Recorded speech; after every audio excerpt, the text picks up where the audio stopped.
I hate to be cynical, but I think you're right. Ms. Gupta, you said you were a prosecutor. There was a question I got way back in time that I never really had a good answer for. Whenever a family member who had lost a loved one to an act of violence, to someone who was out on bond, would ask me, why was that person out of jail? I never really had a good answer. I mean, you can cite the Constitution that you're really entitled to bond absent some circumstances, but that's kind of a hollow explanation. So what would the explanation be to those who have lost loved ones to violent crime for people who are here unlawfully and the federal government knows it? There is, for somebody who's been accused of a violent crime, the NOPD is absolutely entitled and in its authority to prosecute to the law to the fullest. And there's nothing in this policy. You're either missing my point inadvertently or you're missing my point intentionally.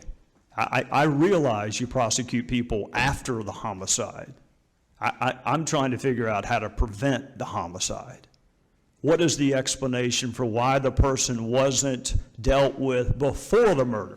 Well, let me just, again, make clear that the reason we undertook the policy was to ensure that NOPD could fight violent crime, could get the kind of critical information from victims and witnesses who need to share critical crime information with the NOPD in order to solve and prevent violent crime in that jurisdiction. Well, Ms. Gupta, you and I both know that we rely on all sorts of witnesses, some of whom, frankly, expose themselves to criminal liability in the process of cooperating. So the notion that you have to give amnesty to people before they will cooperate with law enforcement has not been my experience. But Attorney General Landry, I'm out of time.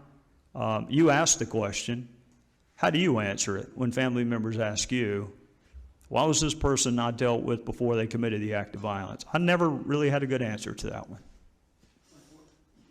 Unfortunately, I've had to answer that question in Louisiana here lately. And the best way I answer them is that our system in this country is broken. We will make America great again.